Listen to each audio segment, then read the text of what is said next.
you'll find in stores for the holiday. So the president's been making his little speech tonight about Amnesty. I'm not going to dig way deep into it. But let's start off with this here. He said illegal border crossing is down as low as it has been since the 1970s. And it's actually bullcrap. Actually, it's way up. He said they're not here to get a free ride, but they are running ads in Mexico telling them that if they come over here, they're going to get free stuff. And the third point I want to make is this here. He said that these guys are not going to be able to get the benefits. That's bullshit. So let me see. He's saying that they're here illegally and they can work, but they can't get benefits. So you mean to tell me they're not going to be on welfare? That's full of crap. And my final little point, he said, let's not risk another government shutdown by not working together, basically. And he said something about Congress doing it. Well, last time I checked, the only person who could shut down the government, who had that power, was the United States president. Not Congress, not the governors, but the president. Not only can the president shut down the government, he chooses what and what will not be funded. So, I mean, it wasn't even 2 minutes into the speech where he went on and he already started lying his ass off. And you know, just be prepared for your taxes to go out. Too bad nobody real big is gonna ever hear this here, but to the Republicans, hey, listen, I did my research. You guys were the ones who were fighting against slavery. Democrats were fighting to keep slavery alive. So I know, you know, if people want to throw that race crap in there, that I'm black and supposed to vote Democrat. No, actually, the blacks were voting Republican, and the blacks were being elected on the Republican side more so than they were on the Democratic side. It wasn't until I'm starting to get say stuff that I repeated a while ago, but here we go. Lyndon B. Johnson and Robert Byrd, or like Rush Limbaugh calls him, Robert Sheets Byrd, who recently died. By the way, Robert Byrd was a Klansman who became a senator, and he and Lyndon B. Johnson said that he'd have us niggers voting Democrat for the next 200 years.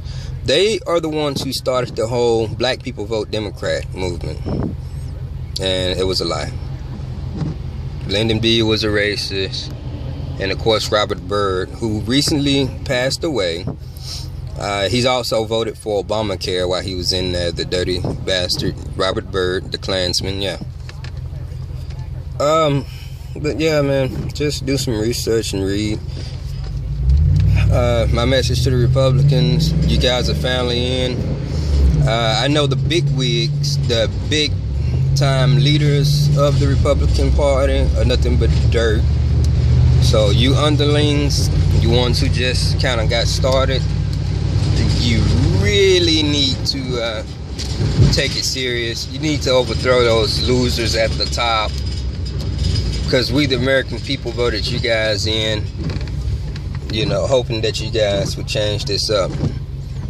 And there are other black people that are finally starting to catch on to this whole Democrat stuff, and they're starting to smarten up some. So don't let it be too late. Don't prove to them that you know, the votes don't count, that your voices aren't heard. You got a lot to prove to a lot of black people who never voted Republican in their life. And a whole lot of black people who never voted Republican in their life voted this election to get you guys in the door to change a bunch of this bullshit that's going on.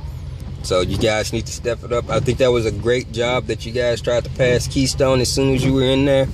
And I know you guys don't really get your power till January, but that should be a lesson to the people of what you guys are actually all about and what the Democrats are all about, because they shot it down again. And whether the people know it or not, Canada has already started on their pipeline and they have made an alternative route, but they still do need part of Keystone. Canada has more oil than they know what to do with. Also, the president does not have anything to do with the gas prices going down. Some of it has to do with the fact that during the colder seasons, they can switch up, the oil companies, big oil can switch over to a cheaper blend. Cars are not running as hot, so they don't need as good a fuel.